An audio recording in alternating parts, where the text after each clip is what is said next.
Привет на всички, които са тук сега с мен и заедно ще направим един комплекс, който е предназначен за всеки ден. Т.е. може да изпълнявате ежедневно, като може да добавяте някои от масажите, които сме правили, японски самомасаж или гуаша масаж, един или два пъти седмично. Започваме комплекса отново с отпускане на трапецовидния мускул. Масажирате няколко пъти от едната страна, много дълбоко, и след това от другата страна.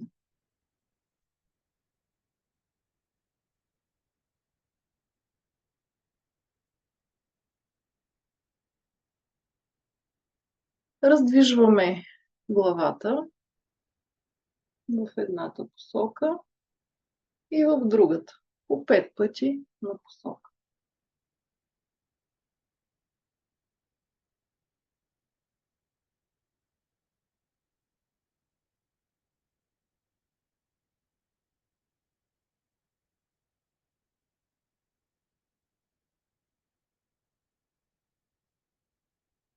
Сега наклони на главата в едната и в другата посока. Ново 5 пъти. В едната и в другата посока.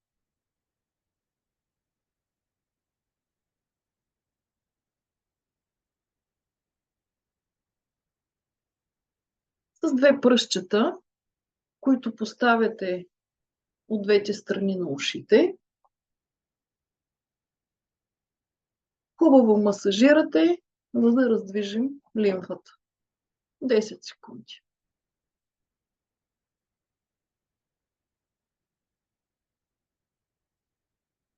Сега хващате ушните миди и масажирате отгоре надолу 5 пъти.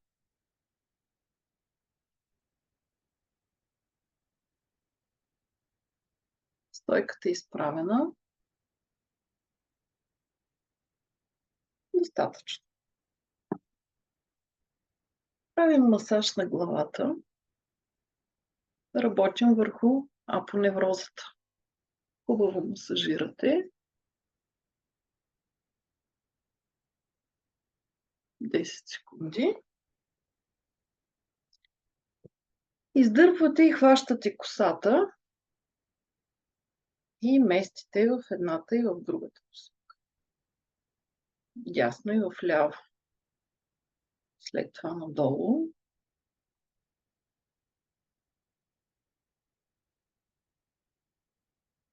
Хубаво. Хубаво раздвижвате.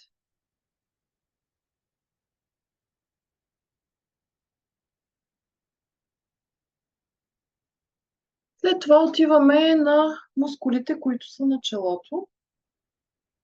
Поставяме дланите така. И с такива движения срещу положено едната ръка на другата изтегляме нагоре.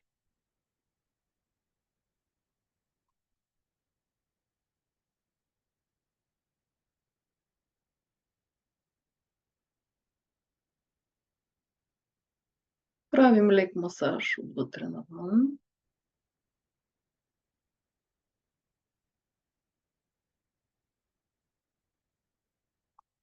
Масажираме слепоочията.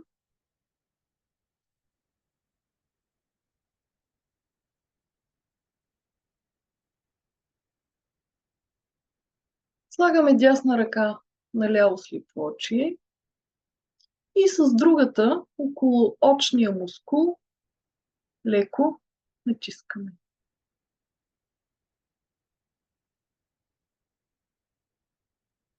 5 пъти.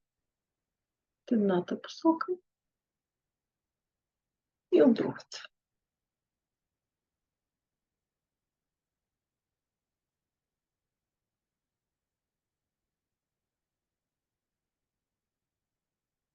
Правим масаж на точките, които са тук в основата на носа, за които ви бях казала, че тази точка е силно детоксикираща, защото там е края на дебелото черво. Този масаж е много добър и за назолабиалните бръчки. А сега натискам пъти. Хубаво усетете къде е точката, болка къде е.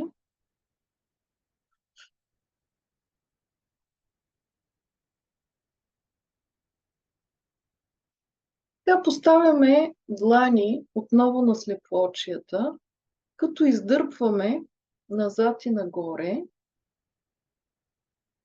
Поставяме пръсти на главата. Устата в формата на буквата О, като усещате напрежението в устните. Очите широко отворени и така задържаме 10 секунди.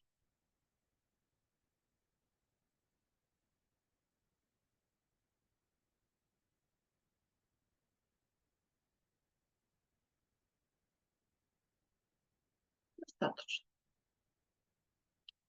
Отиваме на дъвкателния мускул, който се намира ето тук. И хубаво го масажираме. Този мускул може да го масажираме отгоре надолу, докато всички други масажи са отдолу нагоре. 10 секунди, може и с кокълчета.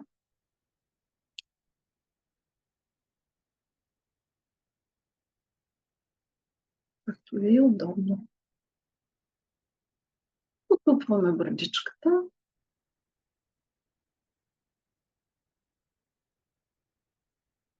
С кръгово движение на акупунктурната точка на стреса.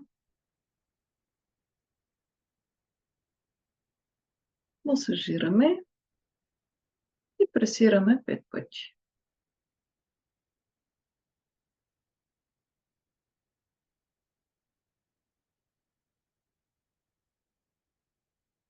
От двете страни на тази точка има още две точки, които са свързани с нашата женска полова система, с левия и десния яйчник, съответно.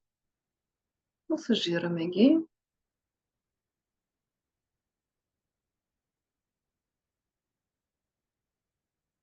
И натискаме.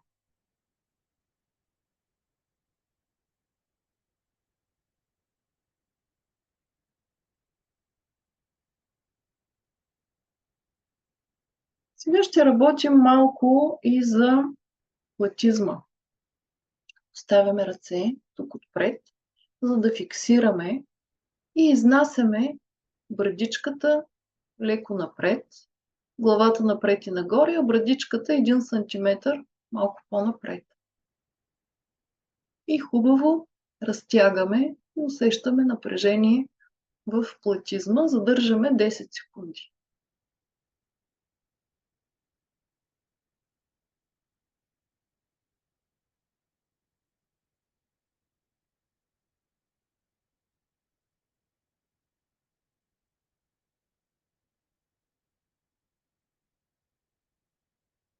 Сега ръцете сплитаме в пръстите и ги изпъваме напред, колкото е възможно. Хубаво напред, така че да усетим напрежение в плешките. И сега изплезваме език напред и нагоре главата. И задържаме 10 секунди.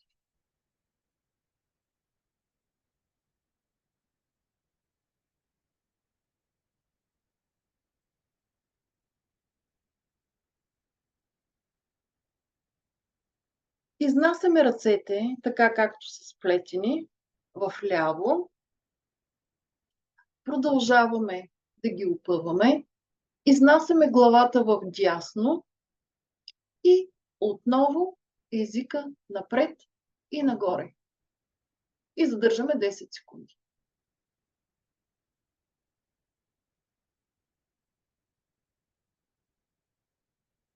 Напрежението трябва да усетите ето тук отстрани.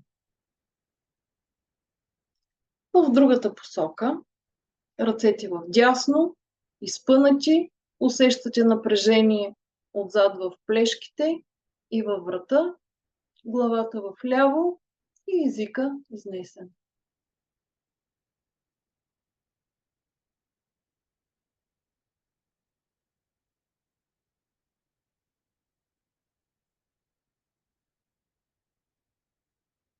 Достатъчно. Можем да завършим с леки масажиращи движения по посока лимфоток.